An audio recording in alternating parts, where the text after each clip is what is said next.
ቤተሰቦች ዕብራውያን ምዕራፍ 1 ላይ አውጥተን ባለፈው ሳምንት የጀመርነውን እንነጋገራለን። ሃይማኖት አይደለም እንሰብከው እውነት ነው። ዕብራውያን ላይ ምዕራፍ 1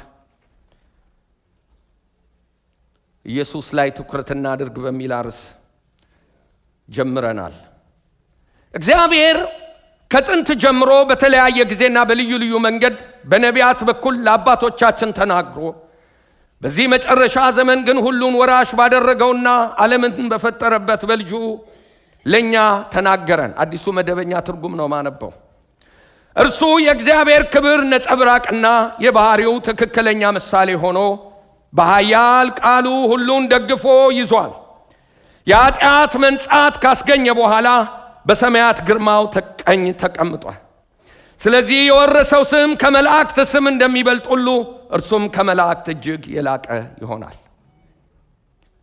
ባለፈው ሳምንት እንደተነጋገርነው ይሄ የዕብራውያን ጸሐፊ አንድ ምጥ ውስጡ አለ። ጌታ ኢየሱስ ክርስቶስን እንደ ግል አዳኛቸው የተቀበሉ ሰዎች ወደ ኋላ ባመነቱበት ሰዓት ላይ ወደ 3 ግሩፖችን ተመልክተናል። የመጀመሪያው ባካርገው ከጉባኤ የወጡ ወደ ቀድሞ ሃይማኖታቸው አይሁዳውያን ናቸው። ተደራሲያኖቹ የተጻፈላቸው እስራኤላውያን ናቸው። ጌታን ተቀብለዋል። ከልጅነታቸው የሚያውቋቸው አሉ።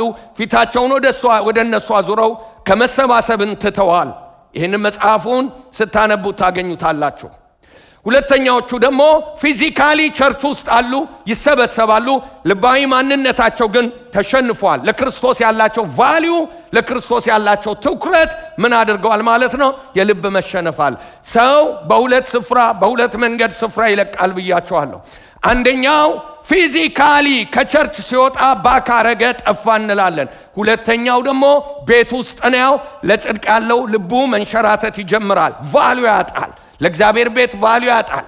ለክርስትና ቫልዩ አይኖረውም። ለወንድማማች መጓደድ ቫልዩ አይኖረውም። ለቅድስና ቫልዩ ይመጣል እኮ እዚህ። ለጸሎት ቫልዩ አይኖረውም። ያ ሰው ምን እያደረገ ነው ወገኖቼ? የመንፈሳዊ ነገር ወተር ድሮፕ ነው። ምን ማለት ነው? በበርሜል ውስጥ የተከማቸን ውሃ ጠብታ አንዴ ነድላችሁ ስትመቱትና በአንድ ሚስማር ስትወጉት ሲቀንስ አንድ አይደለም፣ እኩል አይደለም የሚፈሰው። መንፈሳዊ ነገር እንደዛ ነው። በሚስማር እንደተቀደደ በርሜል ነው የሚሆነው። ሊኬጅ አለው። ቀስ እያለ መጉደሉን ነው የምታዩት። ቫልዩ ሲመጣ ወገኖቼ ከእግዚአብሔር ጋር ስፍራችን ሲለቅ ቸርች መምጣት እናቆማለን። እቅዶቻችን በራሳችን ነገሮች ዙሪያ ይሆናሉ። ቸርች የትርፍ ጊዜ፣ አገልግሎት የትርፍ ጊዜ፣ ፍቅር የትርፍ ጊዜ፣ ቫልዩዋችን በሙሉ ይቀንስና ሳናቀው በዛ መካከል የሚገርማችሁ እግዚአብሔር አምላክ እንደገና ለማደስ አገልጋዮችን ይልካል፣ ጓደኞቻችሁን ይልካል። በተለያየ ሚዲያ በተለያየ ነገር እግዚአብሔር ይናገራል። ለምን እንደሆነ መንፈስ ቅዱስ ሪስቶሬሽን ሜንቴን ለማድረግ ነው። ለምን እየለቀቅን ያለ ነው። እየለቀቅን ስላለ ሜንቴን ለማድረግ ይሞክራል።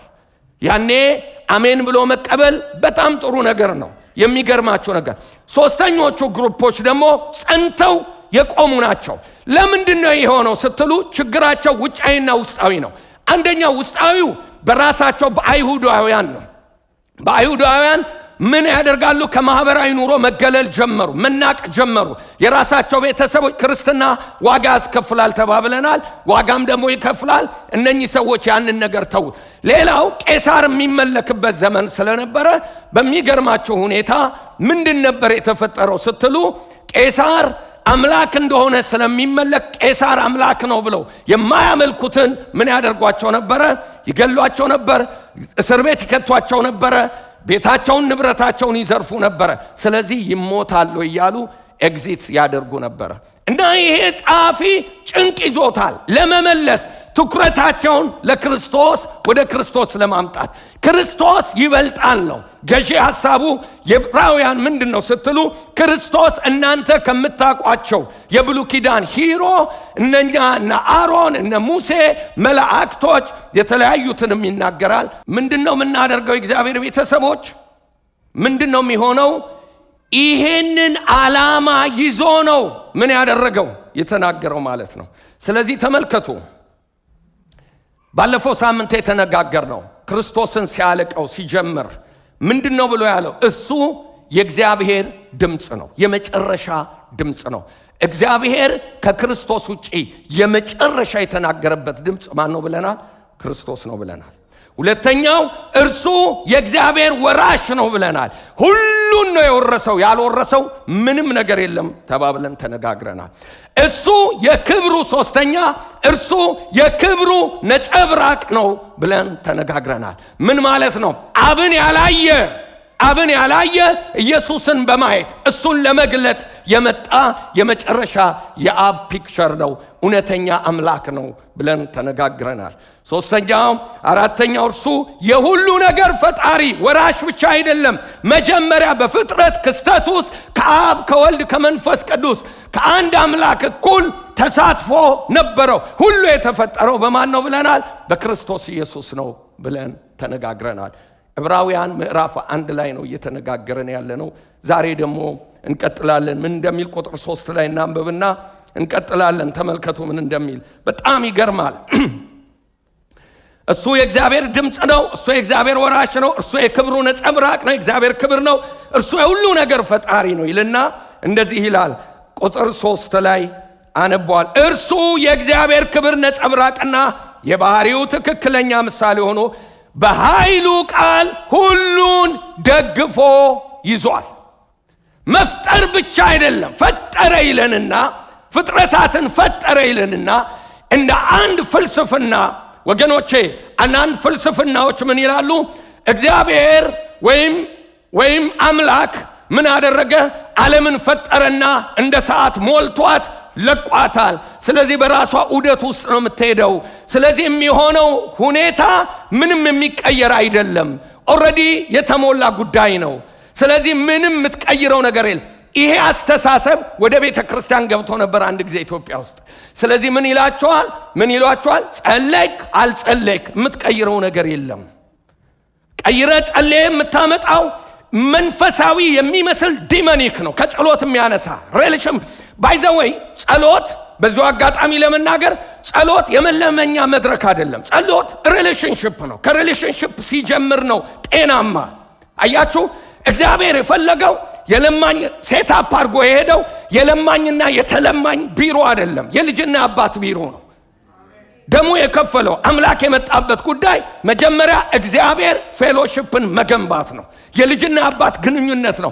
ከምንም በላይ ከጥያቄና መልስ በላይ ምንድነው? ግንኙነት ነው።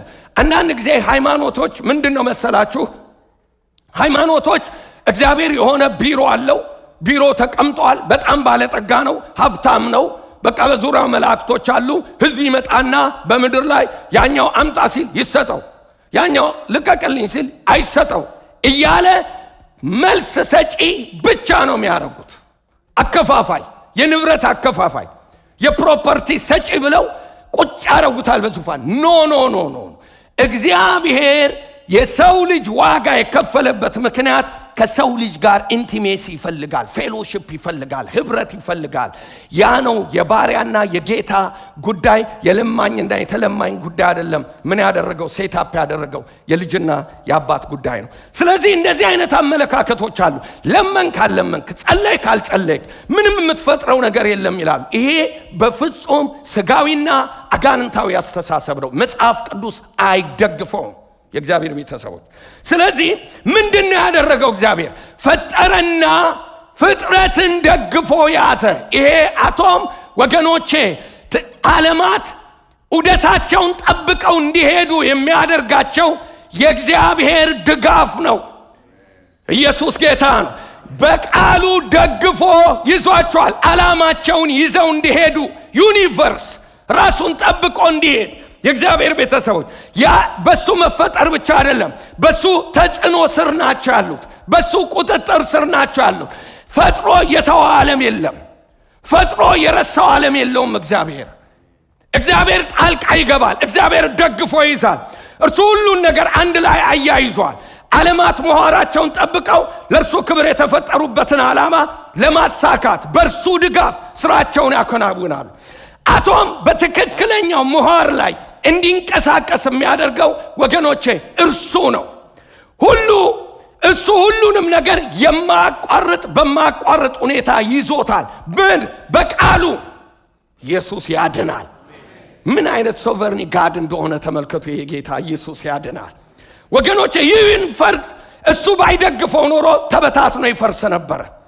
እንደዚህ ነው የሚለው፣ እርሱ ከሁሉ በፊት ነው፣ ሁሉ ነገር በአንድ ላይ ተያይዞ ተጋጥሟል ብሎ ቆላስያስ 1:17 ላይ ይነገራል። ተመልከቱም እንደሚል እርሱ ከሁሉ በፊት ነው፣ ሁሉ ነገር በአንድ ላይ ተያይዞ ተጋጥሞ ይላል አሮጌው ትርጉም። ያለው በርሱ ነው። ሁሉ ነገር ዑደቱን ጠብቆ ወገኖቼ፣ ሁሉ ነገር ተያይዞ ሁሉ ነገር ለዓላማው የሚሰራው በማን ነው? በሱ ነው። ዝም ብሎ የተተወ ዓለም የለንም ወገኖቼ። የምድር እሽክርክሪት ትንሽ ቢቀንስና ትንሽ ወይም ቢጨምር ወገኖቼ በእሳት እንቃጠላለን ወይንም በበረዶ፣ ሳይንስ ነው ይህንን የሚናገረው፣ ወይም በቅዝቃዜ በረዶ እንሞታለን። በጣም በኢንች በማይክሮ ኢንች ውስጥ መቀነስና መሄድ ቢሆነው፣ ወይም የፀሐይ የገጽታ ወቅት 12000 ዲግሪ ፋራናይት ነው ወገኖቼ። ፀሐይ ወይ ወደ ላይ ወይ ወደ ታች ብትቀርብ ወይ መቀዝቀዝ ወይንም ምን ማመጥ ይመጣል? መቃጠል። ከዚህ በላይ ምን ማለት ይመጣል? መቃጠል ያመጣል። ለምን? በትክክለኛው ዑደት ላይ ሰዓቷን ነገሯን ጠብቃ እንድትሄድ የሚያደርገው ማን ነው? ደግፎ የያዘው ማን ነው? የእግዚአብሔር ልጅ ኢየሱስ ክርስቶስ ነው ወገኖች። አንድ ነገር ሉላችን በትክክል በ23 ዲግሪ እንዳዘነበለች ይታወቃል። ያንን ብትስት ምን እንደሚፈጠር ተመልከቱ። ያንንም ልኬቷን ሰርቶ ከዚህ አትለፊ ብሎ የእግዚአብሔር ቃል ምን እንደሚል ታውቃላችሁ? ለማዕበሉ ምን አበጅቶለታል ይላል? ወሰን አበጅቶለታል ይላል። በጣም የሚገርማችሁ ያ እየጋለበ ምድርን የሚያጠፋ ማዕበል ሲመጣ አሸዋ ነው ያዘጋጀለት። በሲምፕል ለምን እንደሆነ ታውቃላችሁ? የሱ ጥበብ ተራራችንን ለመናድ እግዚአብሔር ተራራ አያነሳም፣ ጠጠር ነው የሚያነሳው። ኢየሱስ ያድናል። እሱ የጉልበት አምላክ አይደለም፣ የዊዝደም አምላክ ነው። ዊዝደሙ ደግሞ የሰው አይደለም፣ ልቀትን የተሞላ ነው። እንዴት አድርጎ ምን ማድረግ እንደሚችል የሚያመቅ አምላክ ነው። ስለዚህ እግዚአብሔር ቤተሰቦች አያችሁ፣ እግዚአብሔር ዓለምን ፈጥሮ አልተዋት። ሁሉን የፍጥረት ዋስትና ማን ነው? እርሱ ነው። ሁሉ ከእርሱ ሁሉ በእርሱ ለእርሱ ነውና ይላል። ስለዚህ የዕብራውያን ጸሐፊ ምንድን ነው? ወራሽ ነው። የእግዚአብሔር ቃል ነው። እሱ የእግዚአብሔር ክብር ነው፣ ወራሽ ነው፣ እንደገናም ደግሞ ፈጣሪ ነው ይልና መፍጠር ብቻ ሳይሆን ፍጥረታትን ኢንቮልቭ እያደረገ ደግፎ በስርዓታቸውን ጠብቀው እንዲሄዱ ለተፈጠሩበት ዓላማ እንዲኖሩ ደግፎ በቃሉ ደግፎ ይዟቸዋል ይላል። ኢየሱስ ያድናል።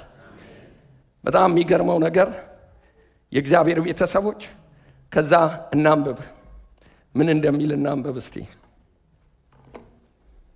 እንደዚህ ይላል ከዛ በኋላ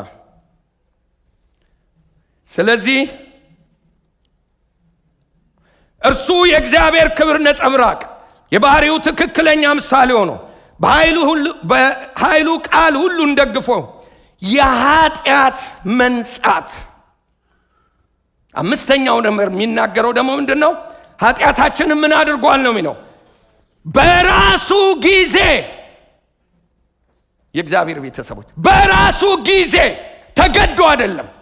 በጣም መጠንቀቅ ያለብን ነገር አንዳንድ ሰዎች ክርስቶስ ከአቅሙ በላይ ሆኖ ሰዎች ጨካኝ ሆነው በዘመኑ የነበሩ ሰዎች ጨካኝ ሆነው እነ ሄሮድስ የመጨረሻ ስልጣን ይዘው ወይንም ቄሳር ስልጣን ስለነበረው ወይንም ሰይጣን የበላይነትን እሱ ላይ አግኝቶ የሰቀለውና የገደለው የሚመስላቸው ሰዎች አሉ። ኔቨር። የተሳሳተ ነው። እሱ ለመሞት ራሱን የፈቀደው የመጣው በራሱ ፍቃድ ነው፣ በምንም አይደለም። ቅድም እንደነገርኳችሁ ባህሪው ፍቅር ስለሆነ የሰውን ልጅ በገነት ውስጥ መለወጥ፣ ሌላ መፍጠር፣ መስራት እየቻለ ያንን የሰውን ልጅ እንደገና ማጥፋት አልፈለገም። ለምን? እግዚአብሔር የሰው ትርፍ የለውም። አያችሁ፣ እግዚአብሔር የማይሳሳት አምላክ ነው። የሰው ልጅ ነው የተሳሳተው እንጂ እግዚአብሔር የሰውን ልጅ በመፍጠሩ አልተሳሳተም።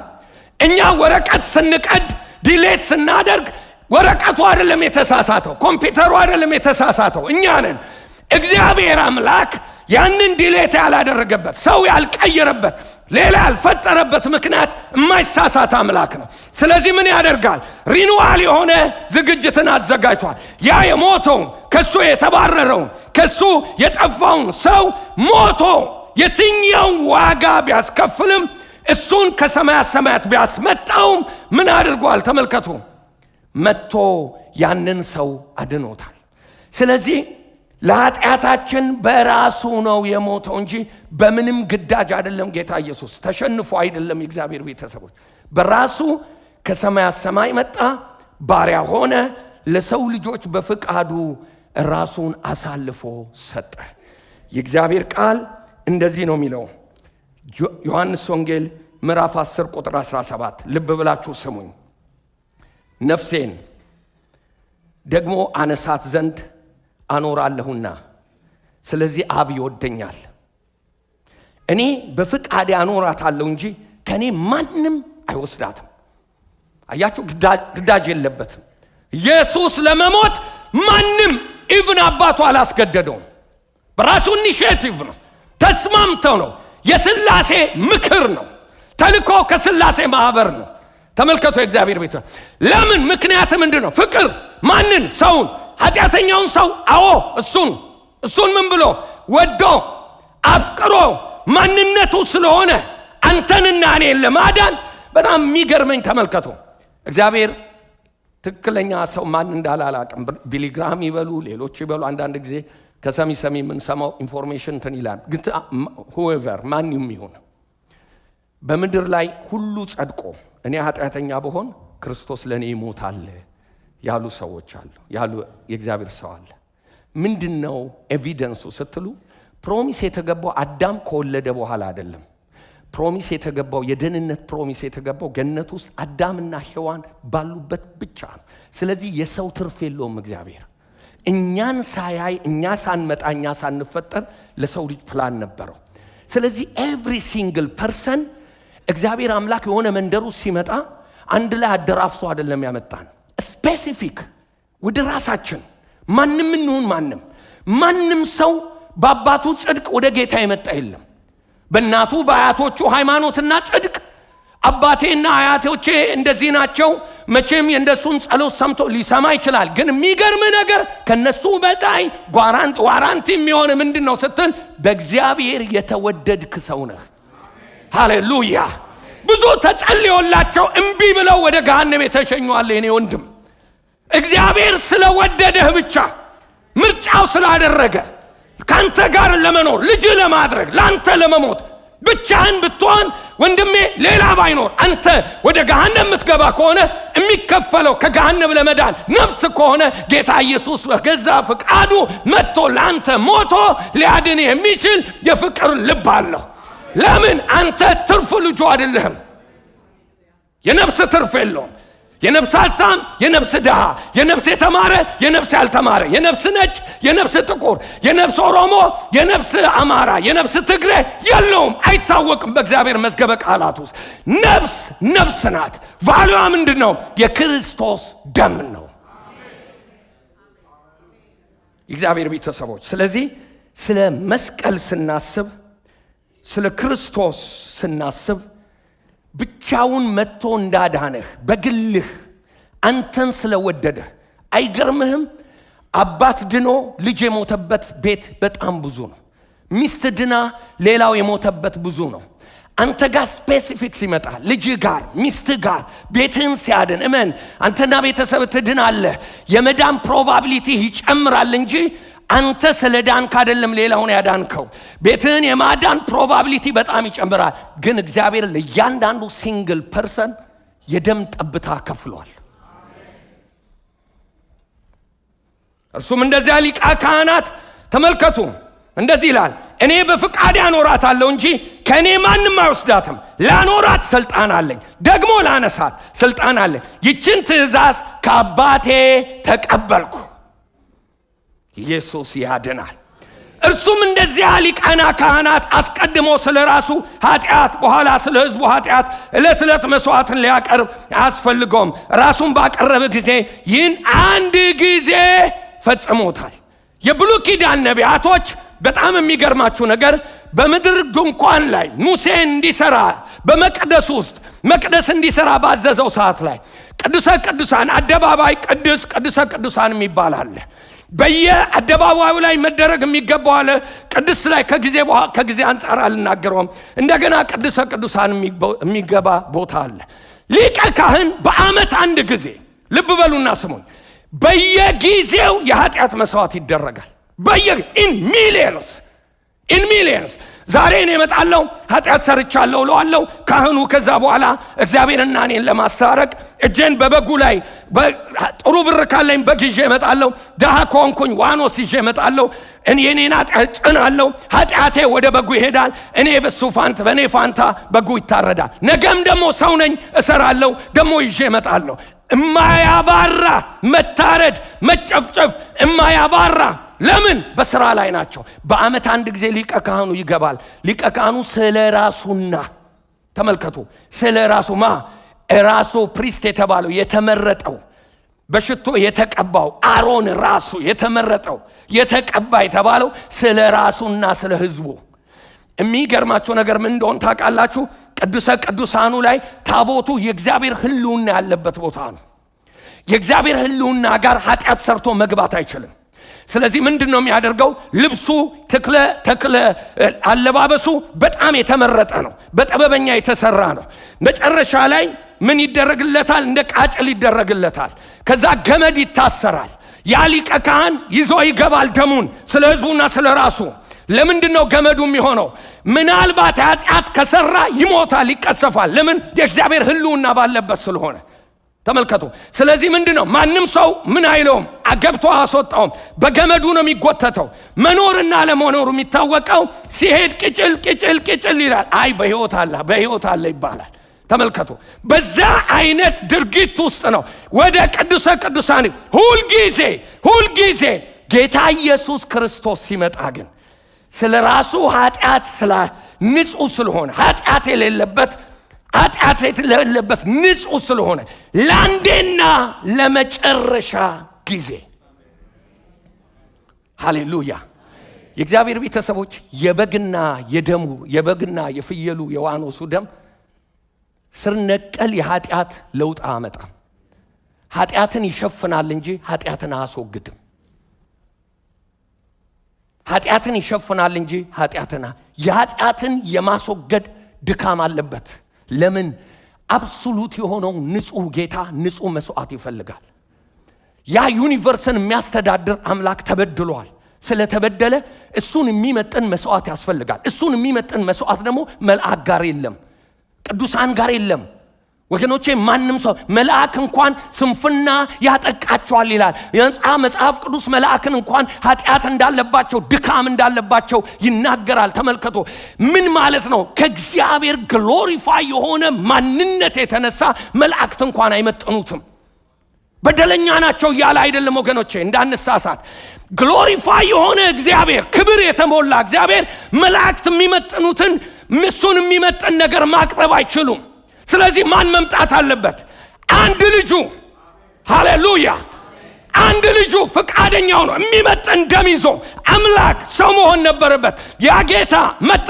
ተመልከቱ። አንድ ነገር ልንገራችሁ። በምድራዊ ድንኳን አሮን በሚገባበት ቦታ ላይ በጣም ምን አለ? ታቦቱ አለ፣ የአሮን በትር አለ፣ ሌሎች ነገሮች አሉ። አንድ ነገር ግን የለም። ወንበር የለም፣ መቀመጫ የለም። መቀመጫ ለምን እንደሌለ ታውቃላችሁ? ያልተጨረሰ ስራ፣ የማይጨረስ ስራ ስለሆነ። አያችሁ? በላይኛው ድንኳን ግን በእውነተኛው ድንኳን ግን ጨርሶ የሚቀመጥ አንድ አምላክ አለ። ሃሌሉያ! የጨረሰ ድጋሚ የማይመጣ ድጋሚ የማይሞት ድጋሚ ምንም አይል ደሙን የማያፈስ አምላክ ለአንዴና ለመጨረሻ ስለ አንድ ጊዜ አቅርቦ በማን ቀኝ ተቀመጠ ይላል? በአባቱ ቀኝ። የብሉይ ኪዳን መስዋዕት ለሚመጣው አዲስ ኪዳን ፍጹም ለሆነ መስዋዕት ጥላ ነው፣ ጠቋሚ ነው። የበግና የፍየል መስዋዕት ሙሉ አይደለም፣ ከሞተ ህሊና አነጻም ይላል። ኃጢአትን ይሸፍናል እንጂ አያስወግድም። ስለዚህ ካህናቱ በየቀኑ የኃጢአት መስዋዕት የማቅረብ ኃላፊነት አለባቸው። በቅድስና በቅዱሰ ቅዱሳን ውስጥ ብዙ ነገር ቢኖርም መቀመጫ ማረፊያ የሚባል ነገር ግን የለም። ዕብራውያን ምዕራፍ 7 ላይ እንዲህ ይላል፣ እርሱም እንደነዚያ ሊቃነ ካህናት አስቀድሞ ስለ ራሱ ኃጢአት በኋላ ስለ ሕዝቡ ኃጢአት ዕለት ዕለት መስዋዕትን ሊያቀርብ አያስፈልገውም። ራሱን ባቀረበ ጊዜ ይህን አንድ ጊዜ ፈጽሞታልና። ለዚህ ጌታ ጭብጨባ ይሰጠው።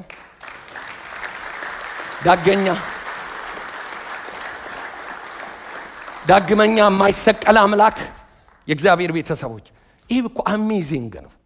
በጣም እኮ ገራሚ ነው። ለአንዴና ለመጨረሻ ጊዜ የኃጢአትን ዕዳ የከፈለ ንጹሕ ደምን ይዞ የገባ። በጣም የሚገርማችሁ ነገር ደግሞ ምን እንደሆነ ታውቃላችሁ? በተሰቀለበት ሰዓት ተፈጸመ ባለበት ሰዓት ላይ የቤተ መቅደሱ መጋረጃ ለሁለት ተቀደደ። በዓመት አንድ ጊዜ ሊቀ ካህኑ የሚገባበት ለመጨረሻ ጊዜ እግዚአብሔርና ሰው የተለየበት የጋረደው መጋረጃ ወደ እግዚአብሔር ሕልውና ወደ እግዚአብሔር ክብር እንዳንገባ የከለለን እጅግ ያደረገ የጋረደ በልጁ ደም የሚመጥን ደም አገኘ እግዚአብሔር፣ የሚመጥን መስዋዕት። በጣም የሚገርማችሁ ካህናቶቹ የብሉይ ኪዳን ካህናቶች መስዋዕቱ ሌላ ነው፣ ካህናቱ እነሱ ናቸው። እሱ ግን መስዋዕቱንም ካህኑንም ነው ሆኖ የቀረበው። ሁለቱንም አሟልቶ ካህንም ነው፣ አት ዘ ሴም ታይም ደግሞ መስዋዕትም ነው ሆኖ የቀረበው። ኢየሱስ ጌታ ነው። ሊቃነ ምንድን ነው? ካህን ነው፣ የካህናት አለቃ ነው። አት ዘ ሴም ታይም ደግሞ ምንድን ነው? ንጹሕ የእግዚአብሔር በግ ነው። ደሙን ያፈሰሰ ሰውንና አምላክን ያስታረቀ አባቱ የሚመጥን ደም ይዞለት የገባ መስዋዕት የከፈለለት የሰውን ልጆች ኃጢአት። ትላንት እንደተናገርኩት ወገኖቼ ክርስቶስን በመስቀል ላይ ኃጢአተኛ አይደለም ያደረገው። ክርስቶስ ፈጽሞ ኃጢአተኛ አይደለም፣ ኃጢአት ነው ያደረገው። ከ6 ሰዓት እስከ 9 ሰዓት ለ3 ሰዓት ሲጨልም ጌታ ኢየሱስ ክርስቶስ ብቻውን ቀረ። የዓለም ሁሉ ኃጢአት በመስቀል ላይ ዋለ።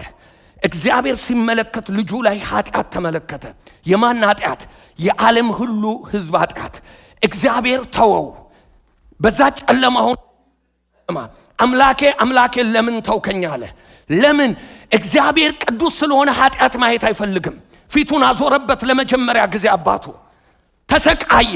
የመጨረሻ ማክሲመም ጽዋውን ተቀበለ። የዓለምን ያሉትን ያለፉትን ከአዳም ጀምሮ እስከ ዓለም ፍጻሜ የሚመጣ የሰው ዘር ኃጢአት ወገኖቼ፣ የነፍሰ ገዳው፣ የአመንዝራው፣ የጨለማው፣ ከእግዚአብሔር የራቀው፣ የማይታዘዘው የኔ ያንተ ጉድ መጣ። በሱ ላይ ተከመረ።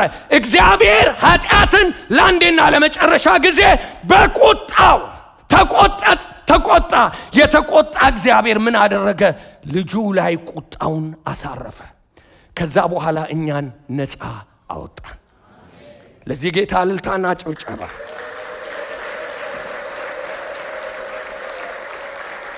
የታንኪዩ መልእክት ያለው ተመልከቱ።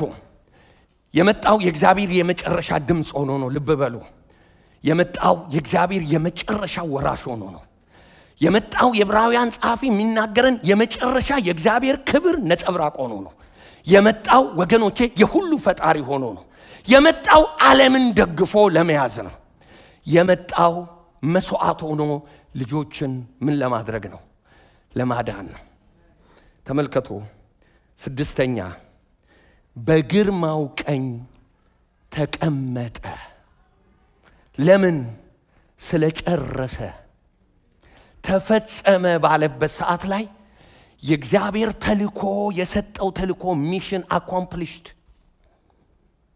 የሰውን የቤዝነት ስራ የማዳን ስራ የእግዚአብሔር ቤተሰቦች እግዚአብሔር አምላክ ከቁጣው አረፈ።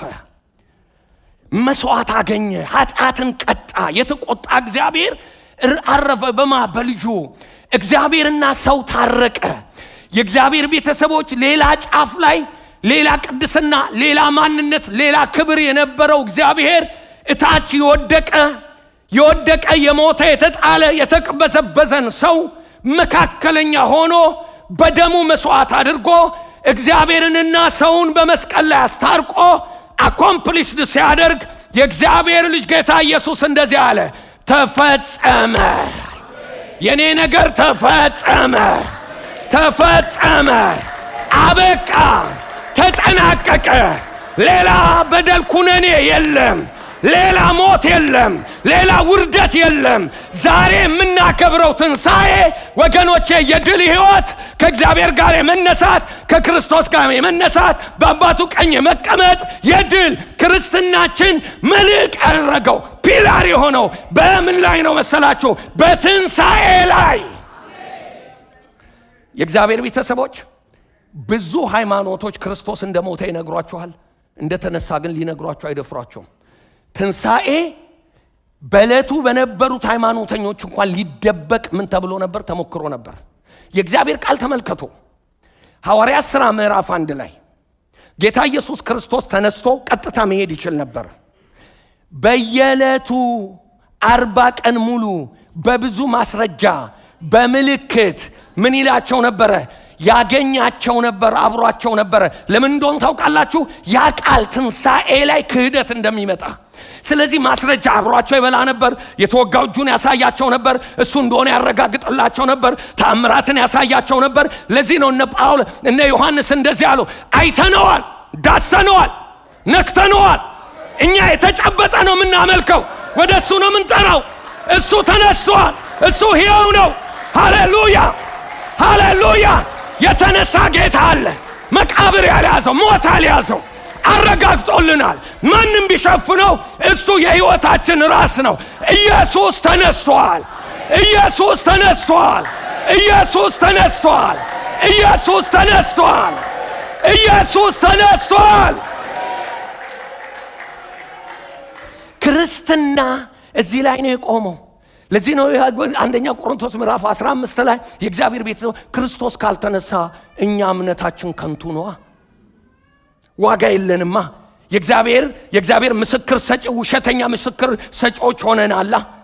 ግን የሰማችሁትን የቆማችሁበትን ሃሌሉያ ያ ወንጌል እንደዚህ ብሎ ይጠቅሳል አይደለም? ጳውሎስ እነንተና አይተውታል፣ 400 ሆኖ አይተውታል፣ እነ ዮሐንስ አይተውታል፣ እኔም ጭንጋፉ እንኳን አይቼዋለሁ እያለ ይናገራል። አንዳንዶቹ ይላቸዋል እንደውም ኤቪደንስ ሲያቀርብ ለምንድን ነው መሰላችሁ? ክህደት ስላለ ነው። አንዳንዶቹ እንደውም በሕይወት አሉ ይላቸዋል። ኤቪደንስ አሉ፣ ምስክር አሉ፣ ምስክር አሉ። እኛ ምስክር ነን። እሱ ተነስቶ እኔ አይቼዋለሁ ተነስቷል። ለምን? ትንሣኤ የለም ብለው የሚያምኑ አሉ። ትንሣኤ የለም ብሎ የሚያምን ወገኖቼ ምን አይነት ነው ስትሉ፣ ሴኩላሪዝም ነው። ምድር ተኮር፣ ሁሉን እዚህ ብላ፣ እዚህ ጠጣ፣ እዚህ ኑር፣ ሁሉ ይኑርህ። ሰዱቃውያን እንዲህ አይነት አመለካከት ነበር የነበረው። ሀብታሞች ነበሩ በጊዜው የነበሩ የሃይማኖት መምህራኖች ሀብታሞች ናቸው። የፖለቲካ እንደራሴነት ተሰጥቷቸዋል። ስለዚህ ምድር ላይ ስለደላቸው ምን ይሉ ነበረ? ያንን ማጣት ስለማይፈልጉ ኖ ሞት የለም ትንሣኤ የለም በቃ እዚህ ነው ብላ ጠጣ ተደሰት ነበር የሚሉት። እንዲህ አይነት ማይንድ ሴት ነው ምድር ተኮር የሆነ ህይወቱ ስንገባ ክርስቶስ እንዲመጣ አንፈልግም። ክርስቲያን ሆነን ወይ ሳላገባ እንዳይመጣ ይሉኛል አንዳንዶች። ዳይመንድን በመዳብ ታወዳድሩታላችሁ። ልክ ነው፣ እቅድ ነው፣ ግን እኮ የአብሶሉት ነው፣ እውነት ነው፣ እንደ ስጋ ልክ ነው። ወይ ይህንን ሳልጨርስ ወይ ትምህርቴን ከዛስ በኋላ ምን ይጠበስ? ሌላ እኮ አለ ክብር፣ ሌላ ክብር አለ እኮ የእግዚአብሔር ቤተሰብ፣ ሌላ አብሶሉት የሆነ ዘላለም የሆነ ቦታ። ወገኖቼ የክርስትና ማክሲመም ቤኔፊቱ ማክሲመም በረከቱ ቦታ መቀየር አይደለም፣ ለዘላለም ከክርስቶስ ጋር መኖር ነው። እግዚአብሔር ቤተሰቦች ይሄ አካላችን በትንሣኤ ባይቀየር፣ አስተሳሰባችን ባይቀየር፣ ስጋና ደም የእግዚአብሔር መንግስት ምን አይልም ይላል፣ አይወርስም ይላል። ለምን? ኃጢአተኛ ስለሆነ፣ ሙሉ መዋጀት ስላልተደረገ አይችልም፣ ብቃት የለውም። የሰማዩን ክብር እግዚአብሔር ፊት ሄዶ ለማምለክ ከእግዚአብሔር ጋር ፊት ለፊት ለማየት ብቃት የለውም። አንደርስታንዲንግ ብቃት የለውም። በድንግዝ ግን ያ ግን በሙሉ ክብር ግሎሪፋይ በሆነ ክርስቶስ በተነሳበት ክብር አንደርስታንድ በምናደርግበት ክብር ሁሉ ነገር ግልጽ በሚሆንበት ክብር ኢንጆይ በምናደርግበት ጥግ። ለምን? ሌላ ዓለም ነው ያኛው ወገኖቼ። እንዴ ወንድሜ እኮ ከኢትዮጵያ መተን እኮ አሜሪካ እኮ ለሴታፕ ለማድረግ እኮ እንገላታለን ሲስተሙ ስለማይገባን። በዚህ ርቀት እንኳን በ100 በ200 ዓመት የስልጣኔ ርቀት ውስጥ ግራ እንጋባለን እኮ እንጨነቃለን እኮ አላይን ለማድረግ እንኳን ከምድር ተፈጥሮ የላቀ ኢንጂነሩ መሐንዲሱ አስተሳሰቡ ማንም ያላየው ይላል። ማንም ያላየው በማንም ልብ ያልታሰበ በማንም አይምሮ ያልተቀመጠ ባለቤቱ ራሱ ያሰበው ምንድነው የሚሆነው? እንዴት ነው አንደርስታንድ የምናደርገው? ይህን እጹብ ድንቅ የሆነ አምላክ ውበቱን ክብሩን እያየን ሳንደክም ሁሌ አምልኮ ሁሌ ክብር የምንሰጥበት ግሎሪፋይ የማይደክም ክብር የማይጨነቅ ክብር። በዛ ሐዘን የለም፣ በዛ ጭንቀት የለም፣ በዛ ለቅሶ የለም፣ በዛ ህመም የለም፣ በዛ ሆስፒታል መሄድ የለም፣ በዛ የፈውስ ጸሎት የለም፣ በዛ ጋንንት ማስወጣት የለም፣ በዛ ወንድሜ ምቀኝነት የለም፣ በዛ የራስሽ ጉዳይ የለም። ሁሉ አንድ አይነት ክብር ይለብሳል። አመለካከታችን ይለወጣል። እግዚአብሔራዊ አስተሳሰብ መለኮታዊ ንጽህና ኳሊቲ ያለው ማማ ኢየሱስ ያድናል። ለዚህ ጌታ ባካችሁ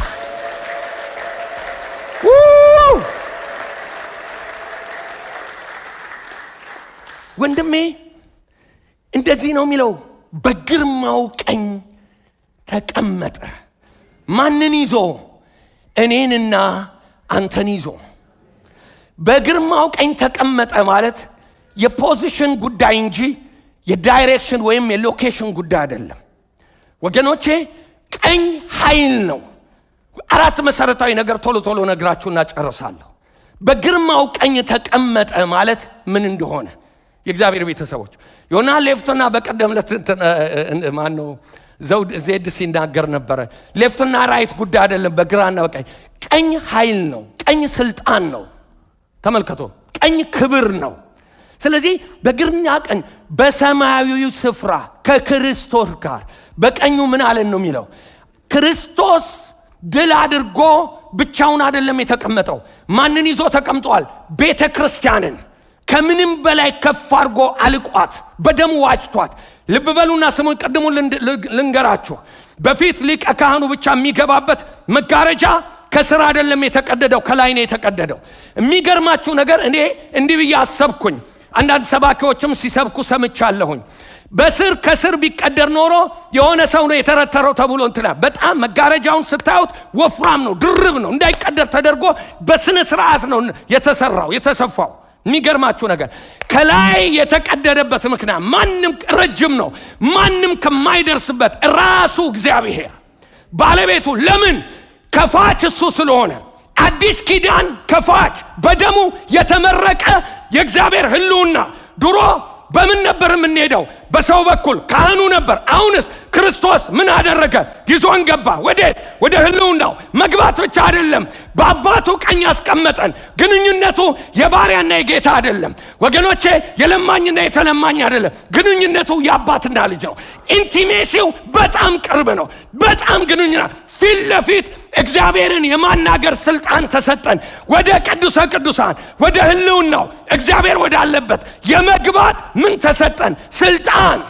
ስለዚህ በእኔና በእግዚአብሔር መካከል ሰው የለም። በእኔና በእግዚአብሔር መካከል ማን ያለው? ክርስቶስ ብቻ ነው ያለው። ስለዚህ በቀኙ ተቀመጠ ማለት የሌፍትና ራይት ጉዳይ አይደለም። እርሱ በከፍታ ላይ ያለው ግርማዊ ቀኝ እጁ የክብር ቦታ ነው፣ የበረከት ቦታ፣ የእረፍት ቦታ። 4 ምክንያቶች አሉት። የበረከት ቦታ፣ የስልጣን ቦታ፣ የእረፍት ቦታና የምልጃ ቦታ ነው። ተቀመጠ ሲል ተጠናቀቀ ማለት ነው። ልብ በሉኝ። በምድር ላይ ባለው ቤተ መቅደስ ላይ ሊቀ ካህኑ ተቀምጦ አያውቅም። ሁልጊዜ ስራ ያልጨረሰው ስራ ስላለ ተመላላሽ ነው። ተመላላሽ ላይፍ ታይም ተመላላሽ ነው። ሲሞት ብቻ ነው የሚገላገለው ወይም የሆነ ነገር ሲሆን። የእግዚአብሔር ቤተሰቦች ኢየሱስ ክርስቶስ ግን ምን ይላል? ተቀመጠ፣ አረፈ፣ እረፍት ወሰደ፣ አጠናቀቀ፣ ጨረሰ። ከእንግዲህ አይሰቀልም። ከእንግዲህ መስዋዕት አይሆንም። ከእንግዲህ ያለው ፖዚሽንና ያለው ነገር ምንድነው? ነገስታት ንጉሥ ሆኖ ነው የተቀመጠው። የጌቶች ጌታ፣ የአማልክት አምላክ፣ በታላቅ ብርሃን ውስጥ ያለ እጅግ ምጡቅ የሆነ ጌታ ተመልከቱ። ስለዚህ በቤተ መቅደሱ ላይ ይሄንን ነው የሆነው። ለምን ምክንያት? ሁሉን ነገር ጨርሶ ስለተቀመጠ። ኢየሱስ አንድ መስዋዕት በማቅረብ ካጠናቀቀ በኋላ ተቀመጠ፣ አልቋል። ከዚህ በኋላ ሌላ ምንም የሚሰራው ነገር የለውም። የመቤዠት ሥራ አኮምፕሊሽድ ሆኗል፣ ጨርሶ ተቀምጧል። እንዲህ ይላል የእግዚአብሔር ቃል፣ እርሱ ግን ስለ ኃጢአት አንድን መስዋዕት ለዘላለም አቅርቦ በእግዚአብሔር ቀኝ ተቀመጠ። ዕብራውያን ምዕራፍ 10 ጠላቶቹም የእግሩ መግረገጫ እስኪያድግ ድረስ ወደፊት ይጠብቃል። አንድ ጊዜ በማቅረብ የተቀደሱትን የዘላለም ምን አድርጓቸዋል?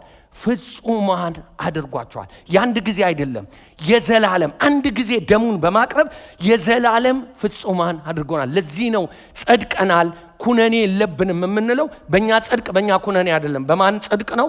በክርስቶስ ጽድቅ ነው። የክርስትና ማዕከል ዋና ትምህርት ወገኖቼ በክርስቶስ ኢየሱስ መጽደቅ ነው። ወዳጆቼ በዚህ አሰራሩ ኢየሱስ ከሙታን ካስነሳ በኋላ በቀኙ ሲያስቀምጠው እግዚአብሔር የኃይሉን ታላቅነት አሳይቷል። ተመልከቱ ምን እንደሚል። ከትንሣኤ የእግዚአብሔር ጉልበት የታየበት ቦታ ነው።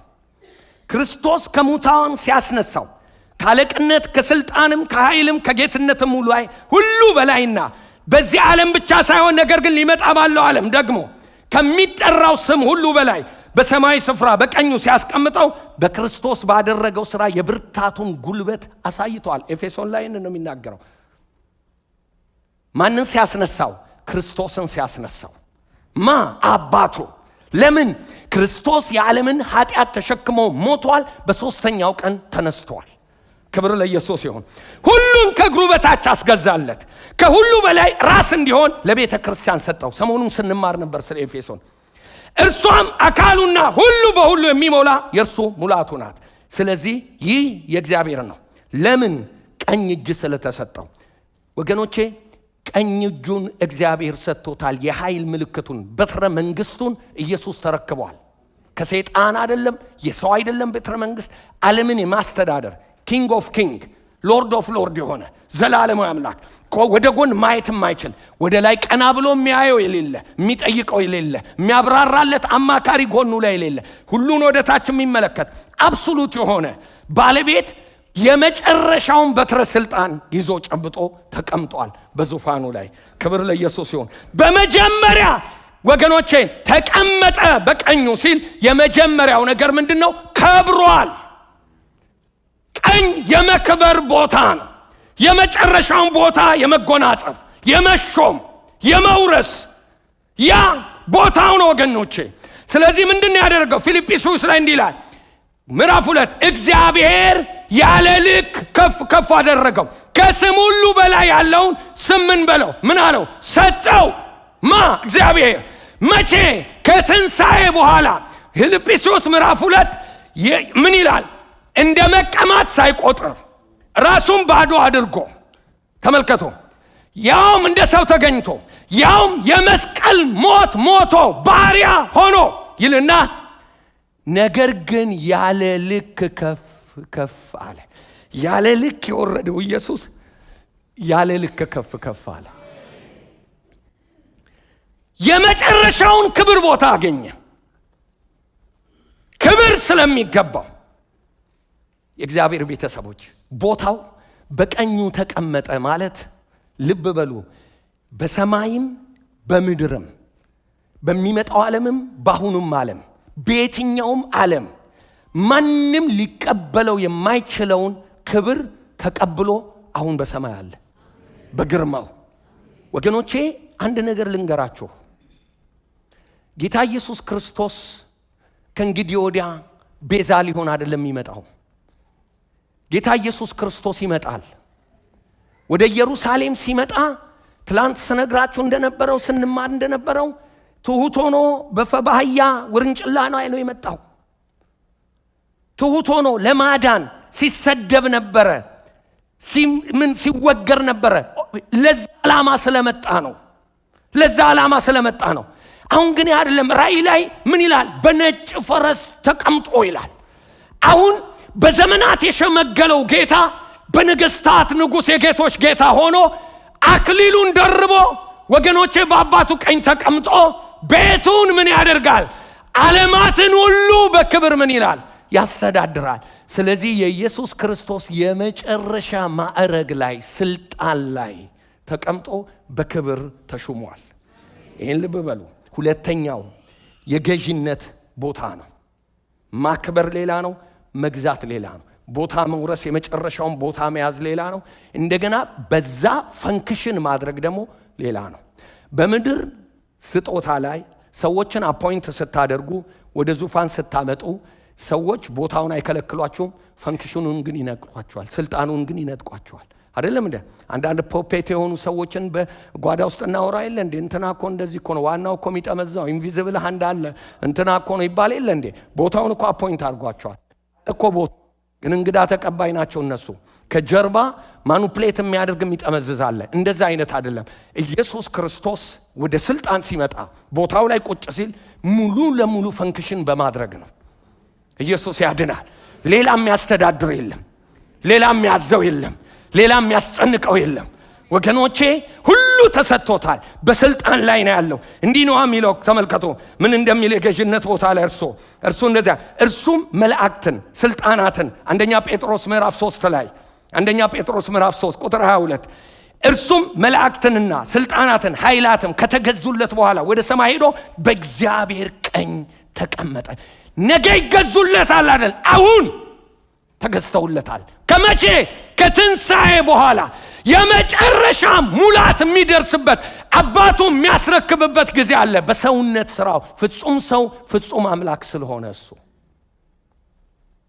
የእግዚአብሔር ቤተሰቦች ክርስቶስን ኤፌሶን ምዕራፍ 1 ላይ ቁጥር 20 እና 21 ክርስቶስን ከሙታን ሲያስነሳው ከአለቅነትና ከስልጣን ከኃይልም ከጌትነት ሁሉ በላይ በዚህ ዓለም ብቻ ሳይሆን ነገር ግን ሊመጣ ባለው ዓለም ደግሞ ከሚጠራው ስም ሁሉ በላይ በሰማያዊ ስፍራ ተመልከቱ።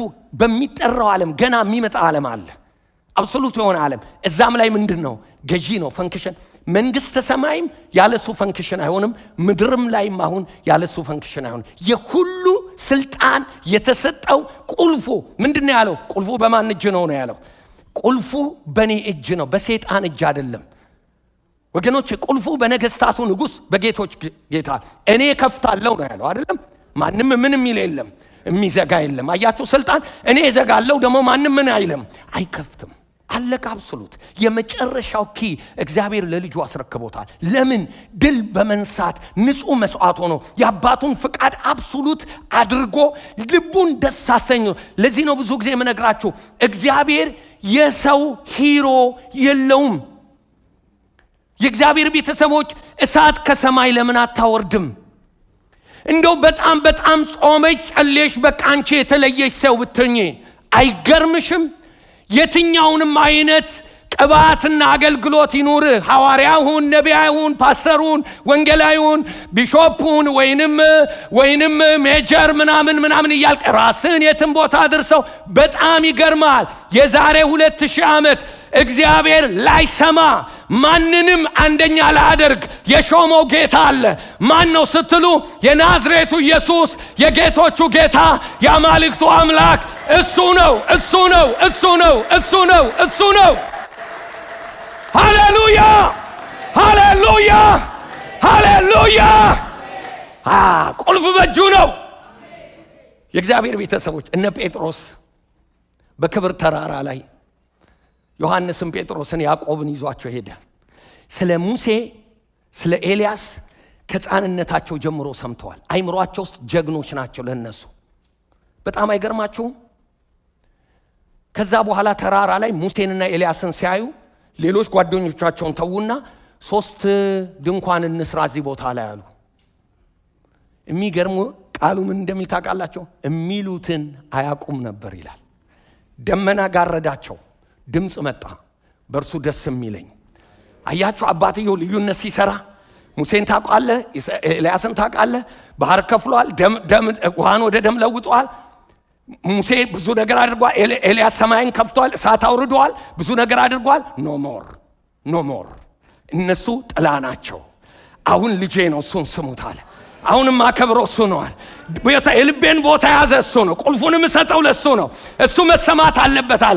ወገኖቼ ላይጸጸት እግዚአብሔር ልጁን ከፍ ከፍ አድርጎ ቁልፍ ሰጥቶታል። ሃሌሉያ ሃሌሉያ።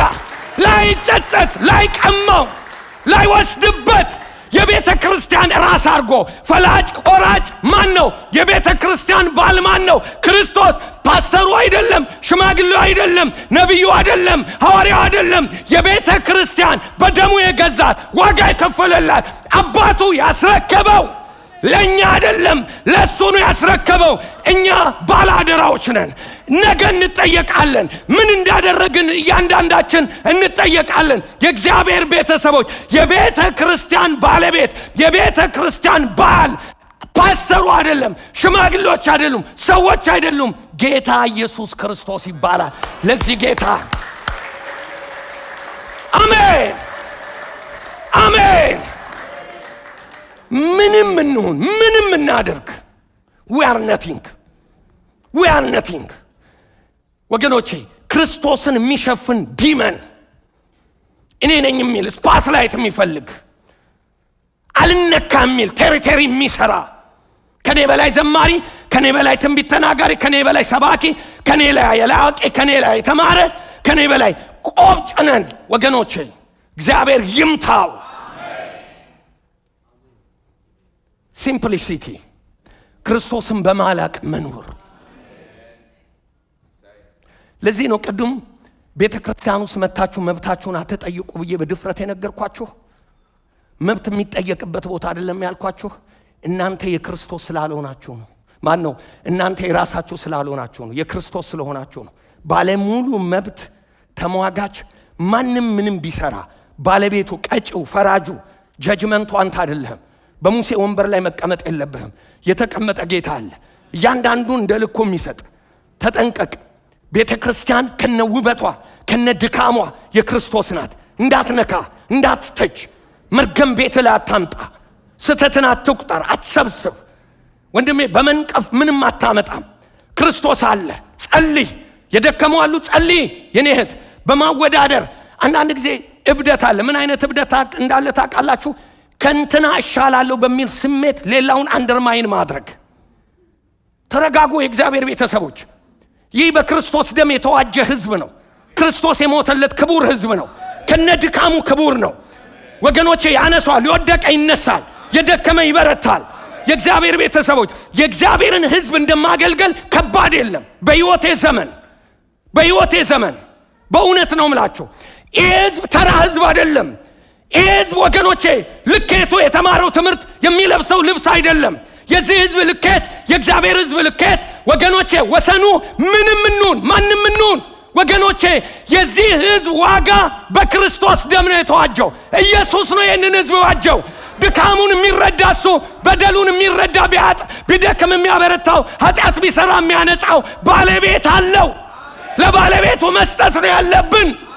እኛ አይደለንም ሿሚና ሻሪ። የእግዚአብሔር ቤተሰቦች እንጠንቀቅ። እግዚአብሔር ለዚህ ህዝብ የከፈለውን ዋጋ ያቃል። ሰው ነው መስዋዕት ያደረገ። ኃጢአት እኔና አንተ ወንድሜ ልጁን አስከፍለነዋል። እንዲሁ እኮ ዝም ብለን ራንደም ላይ የመጣን እኮ ወሬ እንደምናወራው አይደለም፣ እንደምንተቸው አይደለም። ሁሉ ነገር እንደማይጠምሽ እኮ አይደለም። እህቴ ተረጋጊ። የእግዚአብሔር ቤተሰቦች እግዚአብሔር የዋጀውን ወድቋል፣ ይነሳል፣ ደክሟል፣ ይበረታል። በቃ ትላንት ደክመን ነበር፣ አበርትቶን ነው። እኛ አብሶሉት አይደለን። የክርስቶስ ጸጋና ደም ነው የያዘን እንጂ ወገኖች ዋስትናችን፣ ነገም ዋስትናችን። ለዚህ ነው ታስታውሳላችሁ የመጣው ቀን እንዲህ ብያችኋለሁ። ወደዚህ ቦታ እባካችሁን ጸጋ ስጦታዬን እግዚአብሔር የሰጠኝን አገልግሎት ይዛችሁ አትቀበሉኝ፣ በዛ አትውደዱኝ ብያችኋለሁ። ለምን እንደሆነ ታውቃላችሁ? አም ሁማን ቢንግ። ጸጋ የኔ አይደለም የእግዚአብሔር ነው። የእግዚአብሔር ቤተሰቦች እኔን ከወደዳችሁ ስወድቅም ታነሱኛላችሁ። አያችሁ፣ እንደ ማስቲካ ፍሌቨሩን ወስዳችሁ አትጥሉትም ሰውየው። እግዚአብሔር ቤት ውስጥ ፕሮግራም ኦሪየንትድ መሆን አንችልም። ፒፕል ኦሪየንትድ ነው መሆን ብንችለው። አንተ ከምትሰጠው ዋጋ በላይ አንተ ዋጋ ተከፍሎልሃል። ስለዚህ አንተን ቤትህ ውስጥ ለማቆየት እግዚአብሔር ቤት ውስጥ ለማቆየት አገልግሎት በመስጠት አናከርምም። አገልግሎት ይሰጣል፣ አዎ፣ ግን ማክረም ያለ ማድረግ አገልግሎት አንሰጥህም። የምትከርመው በክርስቶስ ደም ነው። የምታገለግለው ጌታን ወደ የፍቅር ምላሽ ነው የምትሰጠው እንጂ በቅጣትና በሽልማት አናቆይህም። አገልግሎት ስንሰጥህ የምትደሰት ከሆነ ስንሰሳ ደሞ ሲሆን የምታኮርፍ ከሆነ there is something። ቁምና ራስህን። ቤቱ የሰው ቤት አይደለም። ቤቱ የፓስተሩ ቤት አይደለም። የሽማግሌው ቤት አይደለም። ቤቱ የክርስቶስ ነው። ስርዓት አለው፣ ወግ አለው። መንፈስ ቅዱስ የሚባል በወግና በስርዓት የሚመራ አምላክ ቃል አለው። ከዚህ ከትንቢት ከመገለጥ የሚበልጥ ሕያው ቃል አለ። ይሄ ቃል ነው የሚከበረው። ይሄ ቃል ነው የሚከበረው። የእግዚአብሔር ቤተሰቦች፣ እኔ ለዚህ ቃል ስልጣን አልሰጠሁትም። ይሄ ቃል ነው ለእኔ ስልጣን የሰጠኝ። እማልነካ አይደለሁም። የማይነካ እግዚአብሔር ብቻ ነው። ይሄ ቃል ነው የማይሸራረፈው። ስለዚህ ወገኖች ቁልፉን ከክርስቶስ አትቀሙ። ለመቀማት አትታገሉ። ቤቱ የክርስቶስ ነው። ስጡት፣ ጸልዩ፣ እባክህ ግባ ወደ ቤት በሉ፣ ማልዱ፣ ሲምፕል ሁኑ፣ ትሁት ሁኑ፣ አፍቅሩ፣ ደግፉ የወደቀውን። ይሄ ነው ወጉ ማዕረጉ የቤቱ። እሱ ቁልፉን ይዟል። ቀኙ ምንድን ነው? የስልጣን ቦታ ነው። ሙሉ ክብር፣ ኃይል፣ ሞገስ፣ ስልጣን የእርሱ ነው። ራእይ ላይ እንደዚህ ይላል፣ በታላቅ ድምፅ አሉ የታረደው በግ ኃይልና ባለጠግነት፣ ጥበብ፣ በርታት፣ ክብር፣ ምስጋናም በረከትም ሊቀበል ይገባዋል። በሰማይ በምድር ከምድር በታች በባህር ያለ ፍጥረታት ሁሉ በእነርሱም ውስጥ ያሉ ሁሉ በረከትና ክብር ምስጋናም ኃይልም ከዘላለም እስከ ዘላለም በዙፋኑ ለተቀመጠው ለበጉ ይሁን አሉ። አንዴ ቆመን እናጨበጭብለታለን። ይሄ ጌታ አንዴ ለበጉ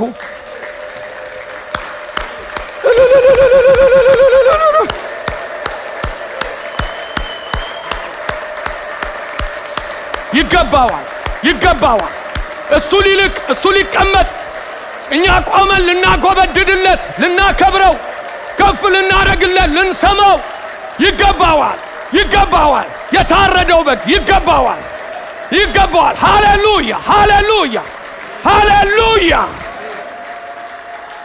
እግዚአብሔር ይባርካችሁ። ቁጭ በሉ። በሶስተኛ ደረጃ አርፏል፣ ረፍት አርጓል። ስላለቀ ተቀምጧል። ከእንግዲህ መከራ አይቀበልም፣ ሊንገላታ አይችልም፣ ሊፈረድበት አይመጣም። በክብር ነው ያለው፣ በፍርሃት አይደለም ያለው። ለመታረግ ሆኖ የመታረግ በግ ሆኖ ሄዷል። የነገስታት ንጉሥ ሆኖ ይመጣል። እርሱ በእግዚአብሔር ቀኝ ተቀምጧል። ስለኛ የሚማልድ ሶስተኛ የእግዚአብሔር ቤተሰቦች። አራተኛ ምንድን ነው ስትሉ የመጨረሻዬን ተናግሬ ጨርሳለሁ። የመጨረሻው ይማልዳል። ቀኝ የክብር ቦታ ነው ብያቸዋለሁ። በቀኙ አስቀመጠው። ቀኝ ቁልፉን የተረከበበት ፈንክሽን የሚያደርግበት የስልጣን ቦታ ነው። ቀኝ ያረፈበት ቦታ ነው። አርፏል። አሁን ኢየሱስ ቀኝ የምልጃ ቦታ ነው። እንደዚህ ይላል የእግዚአብሔር ቃል። እሱ በእግዚአብሔር ቀኝ ነው ስለኛ የሚማልድ ሮሜ 8:34 በማለት በሚያስደንቅ ሁኔታ ይነግረናል። ስለዚህ በቀኙ ተቀመጠ። ዕብራውያን ላይ ደግሞዋለሁ እንደዚህ ይላል፣ ስለ እነርሱም ሊያማልድ ዘወትር በሕይወት ይኖራልና ስለዚህ ደግሞ በእርሱ ወደ እግዚአብሔር የመጡትን ፈጽሞ ሊያድናቸው ይችላል። ሃሌሉያ ወገኖቼ። ያማልዳል ሲባል ጸሎት እየሰማ ከዛ ይኸው ፓስተር በኃይሉ እንዲህ ልጄ በኃይሉ ይህንን ብሏል ምን ትለዋለህ እያለ አይደለም ያማልደው። ገብቷችኋል? ጸሎት አመላላሽ አይደለም፣ እኛን ወክሎ መቀመጡን ነው። የኔ ውክልና የያዘ አምላክ በቅዱሰ ቅዱሳን በአባቱ ቀኝ ተቀምጧል። ሃሌሉያ። ስለኛ ይታይልናል፣ ደሙን ያሳይልናል። ደሙን ነው ይዞ የገባው። ሲገባ ብቻውን አልገባም፣ እኛን ይዞ ገብቷል። መታየት ነው ወገኖቼ። ሃሌሉያ። ስለኛ ይታያል። ለምን? ፈጽሞ ፍጹማን ስላደረገን የእግዚአብሔር ቤተሰቦች የኛን ውክልና ይዞ ተቀምጧል። ስለኛ ይታያል። ዋጋ መክፈሉ ይታወቃል። እዛ ቦታ ላይ እንደ ጠበቃ ተቀምጧል፣ እንደ አማላጅ ሆኖ ተቀምጧል እንጂ ጸሎት አመላላሽ አይደለም። አማላጅ ነው ሲባል በተፈጥሮ ማንነት በሆነ ሰውና በሆነ ሰው መካከል እባክህ እንደው ይሄንን ብታደርግለት ከሌን መጥቷል በሚቀርበው ሰው መጥቷል ብሎ እንደዚህ አይነት ትራዲሽናል ምድር ላይ ነው ያለው። እግዚአብሔር ቤት ሰማይ ላይ ጌታ ኢየሱስ ክርስቶስ ይማልዳል ሲባል በአባቱ ተቀምጦ ስለአንተ ውክልና ይዞ ተቀምጧል ነው። አብ አንተን የማይቆጣው በቀኙ የተቀመጠውን ኢየሱስን አይቶ ነው። ያ የተቀመጠው ጌታ ውክልና አንተን ይዞ ነው የተቀመጠው። አየህ፣ ተመልከት። ልክ እዚህ ሴኔት ውስጥ እና ኮንግረስ ውስጥ የእያንዳንዱን ነገር ተወክለው እዛ ለህዝቡ እንደሚናገሩ እዛ ቦታ ሪፕሬዘንት አንተን አድርገው እንደሚቀመጡ ሪፕሬዘንት ያደረገ ሰው አለ። ስለ አንተ ውክልና ይዞ የተቀመጠ ሰው አለ። ያ ሰው እያለ ወንድሜ ኩነኔ አያገኝህም። ያ ሰው እያለ ቁጣ አያገኝህም። ያ ሰው እያለ ገሃነባ አያገኝህም። ያ ሰው እያለ ሞት አይደፍርህም። ሁለተኛ ሞት አይደፍርህም። ያ ሰው እያለ ሃሌሉያ ሃሌሉያ ሃሌሉያ ሃሌሉያ። ቅድም ፓስተር አስሜ እንዳለ ማለፍ ሆኗል። ፓስኦቨር ሞት አልፏል። ውድቀት አልፏል። መርገም አልፏል። ገሃነብ አልፏል። ቁጣ አልፏል። ከማን የተነሳ? ከበጉ ደም ውክልና ይዞ በፊቱ በቀኙ በተቀመጠው ከክርስቶስ የተነሳ። ስለዚህ አንተ የምትወጣውና የምትገባው የምትድነው የተቀመጠልህ ሪፕሬዘንት ያደረግከው ሰው አለ እዛ።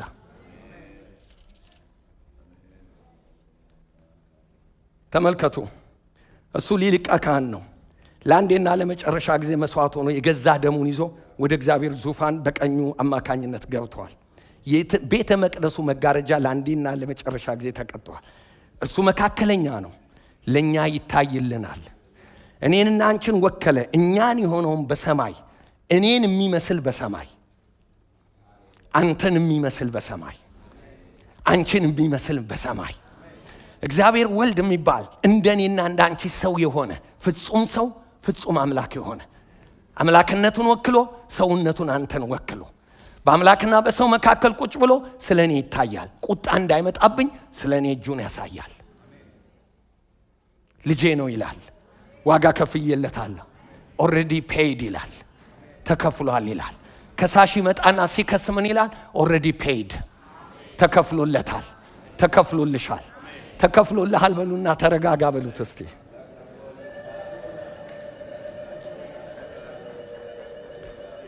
ይህን ቃል አንብቤ ልጨርስ፣ ሰዓቴ ላይ ነኝ ያለሁት።